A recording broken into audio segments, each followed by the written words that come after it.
আমি আমার এই হাতটা দিয়া আমি আমার ওই মার গালের মধ্যে একটা চড় মেরে দিয়েছিলাম। ও বাইজিৎ রে, আমার মার চোখ দিয়ে পানি পড়ে গিয়েছিল। আমার মার চোখ দিয়া যখন পানি পড়ে যায়, আমার মা ওই অবস্থায় ডাক দিয়া বলে, সন্তান রে, ছোট রেখে তোর বাবাটা চলে গিয়েছিল, আমি মা কোনো জায়গায় বিবাহ পর্যন্ত বসলাম না তোর দিকে তাকাইয়া। অন্যের বাড়িতে কাজ কইরা কইরা আমি মা তোরে বড় করলাম, সুন্দরী একটা বিবাহ আমি তোরে করাইয়া দিলাম বউয়ের কথা শুই না। আজকে তুই আমার গালের মধ্যে আঘাত করলি। সন্তান বলে, বাইজিৎ, শুধু আমি তাই করে সমাপ্ত হই নাই, সংক্ষিপ্ত করে দেই নাই, দৌড়াইয়া দেখো আমার একটা পা নাই, এই পা দিয়ে আমি আমার ওই স্তনের মধ্যে এমন জোরে লাথি মারছি রে বাইজিৎ, যে স্তন থেকে আমার মা দুধ আমাকে পান করাইছে, ওই মার স্তনের মধ্যে জোরে একটা লাথি মারছি, দূরে আমার মাটা ছিটকে পড়ে যায়।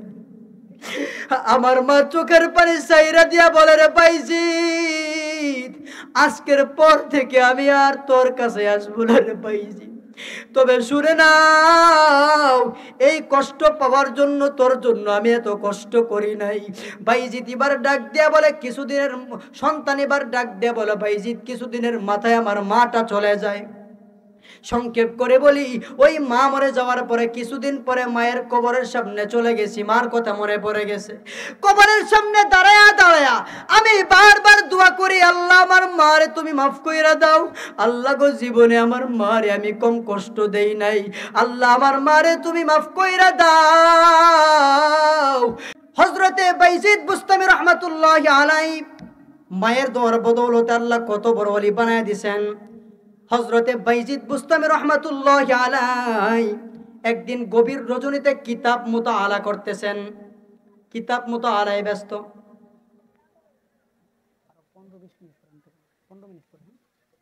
কিতাব মুতাআলার মধ্যে ব্যস্ত, অপর দিক থেকে মাটা আরাম করে ঘুমায়। হঠাৎ করে মার ঘুমটা ভেঙে যায়, মার পানির পিপাসা লেগে গেছে।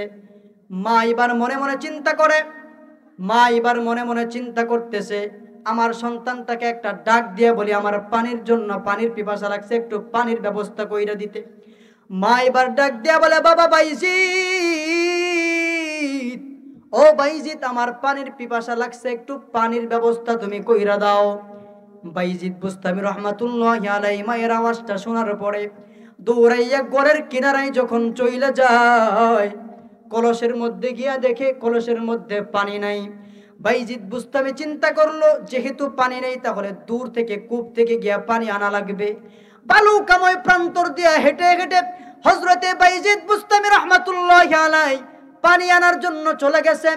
কুয়া থেকে কূপ থেকে পানি নিয়ে যখন বাড়িতে চলে আসলো, গ্লাসের মধ্যে পানি ভরে নিয়ে মার শিওরে যখন চলে আসে, মার চোখের দিকে তাকায় দেখে মাটা আরাম করে ঘুমায়। এই গভীর রজনীতে বাইজিৎ চিন্তা করে, এই অবস্থায় আমি আমার মাটাকে ডাক দেই, আমার মাটা কষ্ট পেয়ে যাবে। এই অবস্থায় আমি যদি মারে ডাক দিয়ে বলি, মা উঠো, তুমি না আমার কাছে পানি চাইছিলে, আমি সন্তান পানি নিয়ে হাজির, মাটা কষ্ট পেয়ে যাবে। বাইজিৎ চিন্তা করতেছে, রিদুর রব্বি ফি রিদুল ওয়ালিদাইন ওয়া সাখাতুর রব্বি ফি সাখাতিল ওয়ালিদাইন। সন্তানের মাধ্যমে পিতা মাতা যদি কষ্ট পায়, আল্লাহ কষ্ট পেয়ে যাবে। আমার মার ঘুমটা যদি ভেঙে যায়, আমার মা কষ্ট পেয়ে যেতে পারে, আমার আল্লাহ নারাজ হয়ে যেতে পারে। না না না, আমি বাইজিতের মাধ্যমে আমার মাকে আমি কষ্ট দিতে দিব না। বাইজিৎ এবার মায়ের মাথার সাইডে গাছটার সামনে নিয়ে দাঁড়ায় আছে। সারাটা রাত বাইজিৎ দাঁড়ায় রইল। সুবহানাল্লাহ বলেন, আরো জোরে বলেন না সুবহানাল্লাহ। শেষ রজনীতে মা এবার যখন তাহাজ্জুদের নামাজ আদায় করার জন্য জাগ্রত হইলেন, মা এবার তাকায় দেখতেছে সন্তান গাছ সামনে নিয়ে দাঁড়ায় আছে। একটু চোখের পানি ফেলার চেষ্টা করবেন। মা এবার ডাক দিয়ে বলে, বাবা বাইজিৎ, অনেকক্ষণ আগে তোমার কাছে আমি পানি চাইছিলাম। ও বাইজিৎ রে, অনেকক্ষণ আগে তোমার কাছে আমি পানি চাইছিলাম রে বাইজিৎ। সারাটা রাত বুঝি তুমি দাঁড়ায় আছো, কেন দাঁড়ায় ছিলা? আল্লাহর ওলি বাইজিৎ বুস্তামি রহমাতুল্লাহি আলাইহি ডাক দিয়া বলে, ও মা তুমি আমার কাছে পানি চাইছিলা। ও মা আমি এসে দেখি তুমি ঘুমিয়ে আছো, তোমাকে যদি আমি ডাক দেই তাহলে তোমার ঘুমটা ভেঙে যাবে। ও মা না না না, আমার দ্বারা বিন্দু পরিমাণ কষ্ট তোমার হবে এটা আমি কোনোদিন বরদাস্ত করতে পারি না, এই জন্য আমি সারা রাত পানি নিয়ে দাঁড়ায় আছি। মা এবার দৌড়াইয়া উযু বানাইয়া তাহাজ্জুদের মুসল্লায় দাঁড়াইয়া 2টা রাকাত নামাজ আদায় করিয়া আল্লাহর দরবারে চোখের পানি ছেড়ে ডাক দিয়া বলে, আল্লাহ ও আল্লাহ গো তাকায়া দেখো, গভীর রজনীতে বাইজিদের মা হাজির। ও আল্লাহ আমি আমার সন্তানটার কাছে পানি চাইছিলাম, আল্লাহ গো আমার সন্তানটা সারাটা রাত পানি নিয়ে দাঁড়ায় আছে। আল্লাহ গো আমি মা বাইজিদের প্রতি খুশি আছি, ও আল্লাহ তুমি খুশি হয়ে যাও। এমন ভাবে বাইজিদের মা দোয়া করলো, আল্লাহ মায়ের দোয়ার বদৌলতে বাইজিদকে বীর আল্লাহ বাইজিদকে যুগ শ্রেষ্ঠ ওলি হিসাবে কবুল কইরা নিছে।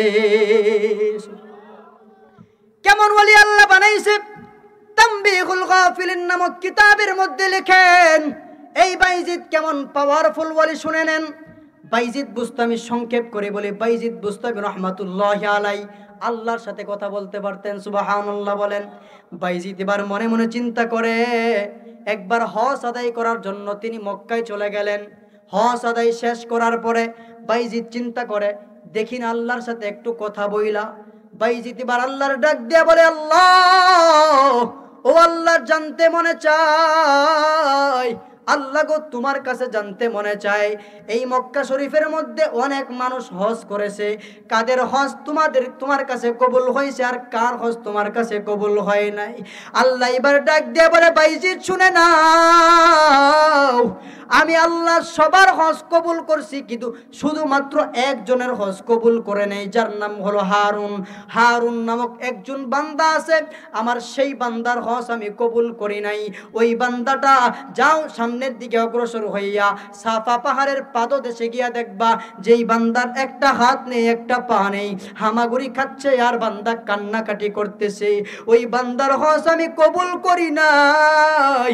আল্লাহর বান্দা বাইজিদ বুস্তামি রহমাতুল্লাহি আলাইহি এবার হেঁটে হেঁটে হাঁটি হাঁটি পা করে করে যখন সাফা পাহাড়ের পাদদেশে চলে যায়, আল্লাহর ওলি বাইজিদ বুস্তামি এবার ডাক দিয়ে বলে, ও ভাই হারুন, ব্যাপার বুঝলাম না, তুমি কেন এখানে কান্না করতেছো? যত কান্নাই তুমি করো না কেন, আল্লাহ কিন্তু তোমার কান্না কবুল করবে না। ওই হারুন এবার ডাক দিয়ে বলে, বাইজিদ শুনে নাও, শুনে নাও, আমি জানি আমি এত বড় গুনাহগার বান্দা, আল্লাহ আমার গুনাহ ক্ষমা করবে না।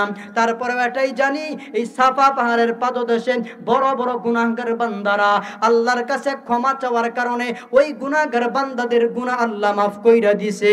দেখি না আল্লাহর কাছে একটু চায়া। বাইজিদ এবার ডাক দিয়ে বলে, আল্লাহ দাও না তোমার বান্দা হারুন রে মাফ কইরা। আল্লাহ এবার ডাক দিয়ে বলে, বাইজিদ না না না, আমি আল্লাহ কোনোদিন এই বান্দার গুনাহ ক্ষমা করব না রে। ও বাইজিদ শুনে নাও, শুনে নাও, এই বান্দার ব্যাপারে কোনো সুপারিশ তুমি আমার কাছে করতে পারবা না। আল্লাহর বান্দা বাইজিদ এবার ডাক দেয়া বলে, ও ভাই হারুন, কি এমন অপরাধ তুমি করলা যার কারণে আল্লাহ তোমার প্রতি নারাজ হয়ে আছে? বাইজিদের ওই আল্লাহর বান্দা এবার ডাক দিয়া বলে, ও বাইজিদ শুনে নাও, শুনে নাও, শুনে নাও, আমি এমন অপরাধ করেছি যার কারণে আল্লাহ আমার প্রতি নারাজ হয়ে আছে। ও বাইজিদ রে, আমার মনে হয় আমার মতো গুনাহগার বান্দা বুঝি দুনিয়াতে আর কেউ নাই রে বাইজিদ। আমার মা ছোট রেখে আমার বাবাটা দুনিয়া থেকে চিরবিদায় হয়ে গেছে। মাটা অন্যের বাড়িতে কাজ কইরা কইরা আমি হারুনকে ধীরে ধীরে বড় করলো। যখন বিবাহের বয়স আমার হয়ে যায়, সুন্দরী একটা নারী দেখা আমার বিবাহের আয়োজন কইরা বিবাহের ব্যবস্থা কইরা দিছে। ওই সুন্দরী নারীটার ভালোবাসায় পইরা পইরা প্রত্যেক দিন আমার বউটা আমার মার ব্যাপারে বিভিন্নভাবে কথাবার্তা বলতো। আমি ওই অবস্থায় কিন্তু আমার বউয়ের কথা মানতাম না, কিন্তু আস্তে আস্তে এক পর্যায়ে একদিন আমি বাড়িতে আসলাম, আমার বউটা আমার মার ব্যাপারে এমন একটা কথা বলল করলো, আমি আর সহ্য করতে পারলাম না। ও বাইজিদ রে শুনে না, আমি ওই অবস্থায় দৌড়াইয়া, ও বাইজিদ দেখো আমার একটা হাত নাই, আমি আমার এই হাতটা দিয়া আমি আমার ওই মায়ের গালের মধ্যে একটা চড় মেরে দিয়েছিলাম। ও বাইজিদ রে আমার মার চোখ দিয়ে পানি পড়ে গিয়েছিল। আমার মার চোখ দিয়া যখন পানি পড়ে যায়, আমার মা ওই অবস্থায় ডাক দিয়া বলে, সন্তান রে, ছোট রেখে তোর বাবাটা চলে গিয়েছিল, আমি মা কোনো জায়গায় বিবাহ পর্যন্ত বসলাম না তোর দিকে তাকাইয়া, অন্যের বাড়িতে কাজ কইরা কইরা আমি মা তোরে বড় করলাম, সুন্দরী একটা বিবাহ আমি তোরে করাইয়া দিলাম বউয়ের কথা শুই না, আজকে তুই আমার গালের মধ্যে আঘাত করলি। সন্তান বলে, বাইজিদ শুধু আমি তাই করে সমাপ্ত হই নাই, সংক্ষিপ্ত করে দেই নাই, দৌড়াইয়া দেখো আমার একটা পা নাই, এই পা দিয়ে আমি আমার ওই স্তনের মধ্যে এমন জোরে লাথি মারছি রে বাইজিদ, যে স্তন থেকে আমার মা দুধ আমাকে পান করাইছে, ওই মার স্তনের মধ্যে জোরে একটা লাথি মারছি, দূরে আমার মাটা ছিটকে পড়ে যায়। আমার মা চোখের পানি সাইরা দিয়া বলে, রে বাইজিদ আজকের পর থেকে আমি আর তোর কাছে আসবো না রে বাইজিদ, তবে শুনে নাও, এই কষ্ট পাওয়ার জন্য তোর জন্য আমি এত কষ্ট করি নাই। বাইজিদ এবার ডাক দিয়া বলে, কিছুদিনের সন্তান এবার ডাক দিয়া বলে, বাইজিদ কিছুদিনের মাথায় আমার মাটা চলে যায়। সংক্ষেপ করে বলি, ওই মা মরে যাওয়ার পরে কিছুদিন পরে মায়ের কবরের সামনে চলে গেছি, মার কথা মনে পড়ে গেছে। কবরের সামনে দাঁড়ায়া দাঁড়ায়া আমি বারবার দোয়া করি, আল্লাহ আমার মারে তুমি মাফ কইরা দাও, আল্লাহ গো জীবনে আমার মারে আমি কম কষ্ট দেই নাই, আল্লাহ আমার মারে তুমি মাফ কইরা দাও। সন্তান দোয়া করে কিন্তু বলে, বাইজিদ আমার মনের মধ্যে প্রশান্তি জাগে না। এক পর্যায়ে আমি ঘরের মধ্যে চলে আসলাম, একটা কুড়ালের মতো একটা দা আমি হাতে নিলাম, সেই অস্ত্রটা হাতে নিয়া যেই অপরাধী আমার হাত, যেই হাত দিয়ে আমি আমার গালের মায়ের গালের মধ্যে চড় মেরেছিলাম, যেই গালের মধ্যে আমি আমার ঠোঁট দিয়া ওই মায়ের সুন্দর গালের মধ্যে কত চুমু আমি খাইছি, ওই মায়ের গালের মধ্যে আমার অপরাধী হাত দিয়ে আমি চড় মেরে দিয়েছিলাম, ওই অপরাধী হাতটা সঙ্গে সঙ্গে আমি কেটে ফেলে দিয়েছি। শুধু তাই নয়, নিচে তাকায় দেখি অপরাধী একটা পা আমার আছে, যেই পা দিয়া আমি আমার মায়ের স্তনের মধ্যে লাথি মারছিলাম, যেই মায়ের স্তনের দুধ খেয়ে খেয়ে আমি বড় হয়েছিলাম, সেই মায়ের স্তনের মধ্যে আমি লাথি মেরে দিয়েছিলাম, ওই পাটা আমি সঙ্গে সঙ্গে কেটে ফেলেছি। তারপরেও দেখি না আমার আল্লাহ আমারে মাফ করে কিনা। বাইজিদ এবার ডাক দেয়া বলে, আল্লাহ তোমার বান্দা হারুন তো অপরাধী স্বীকার কইরা, ও আল্লাহ তোমার বান্দা হারুন অপরাধী স্বীকার কইরা কইরা নিজের হাতটা পর্যন্ত কেটে ফেলেছে, নিজের পাটা পর্যন্ত কেটে ফেলেছে, আল্লাহ গো দাও না বান্দারে মাফ কইরা। আল্লাহ বলে, বান্দা বাইজিদ না না না, এই বান্দার ব্যাপারে আমার কাছে সুপারিশ করো না, এই বান্দার জন্য তার মা এত কষ্ট করেছে, এই বান্দা তার হাত দিয়া মায়ের গালের মধ্যে একটা চড় মেরে দিয়েছে, এই বান্দা এই পা দিয়া তার মায়ের স্তনের মধ্যে আঘাত করেছে, না বাইজিদ না না না, আমি আল্লাহ এই বান্দার গুনাহ মাফ করব না করব না করব না। কিয়ামতের ময়দানে এই বান্দাকে আমি আল্লাহ উপস্থিত করব, তার মাটাকে আমি আল্লাহ উপস্থিত করব, এই বান্দা মার কাছে ক্ষমা চাইবে, মা যদি ক্ষমা করে দেয় আমি আল্লাহ ক্ষমা করব, আর না হয় এই সন্তানটাকে আমি আল্লাহ জাহান্নামে ফেলে দিব। নাউজুবিল্লাহ বলেন। নবী বলেন, রিদর রব্বি ফি রিদল ওয়ালিদাইন ওয়া সাখাতুর রব্বি ফি সাখাতিল ওয়ালিদাইন। পিতা মাতারে সন্তুষ্ট করার মাধ্যমে আল্লাহ সন্তুষ্ট, পিতা মাতাকে নারাজ করার মাধ্যমে আমার আল্লাহ নারাজ হয়ে যায়। এই জন্য বলতে চাই, এই মজলিসটার মধ্যে কত বান্দা আছে মা হারায় এতিম, মা হারায় এতিম, বাবা হারায় এতিম, আবার কত বান্দা আছে বাড়িতে গিয়ে একবার ডাক দিবে মা দরজা খুলে দিবে, কিন্তু জানতে মনে চায় যাদের মা নাই, দরজার সামনে হাজার হাজার বার কান্না করলেও মা দরজা খুলবে না, বারবার বাবা বাবা করলেও কিন্তু বাবা আপনার কাছে আসবে না। কত মানুষ আমাদের কাছে দোয়া চায়, হুজুর কত মানুষের সাথে সাক্ষাৎ হয়, কিন্তু মার চেহারার মতো কাউকে পাই না, বাবার চেহারার মতো কাউকে পাই না।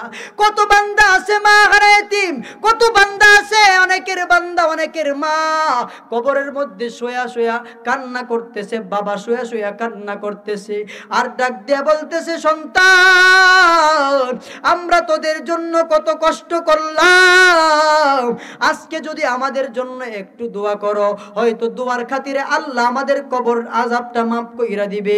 এই জন্য বলতেছি, যাদের মা বাবা জীবিত নাই তারা মা বাবার জন্য দোয়া করে যাবেন তো ইনশাআল্লাহ। আর যাদের মা বাবা জীবিত আছে বেশি বেশি করে খেদমত করবেন, কোনোদিন কষ্ট দেওয়া যাবে না। রাজি আছেন? কে কে রাজি আছেন? দুহাত আল্লাহর উঁচু করে দেখায় দেই, লিল্লাহি তাকবীর।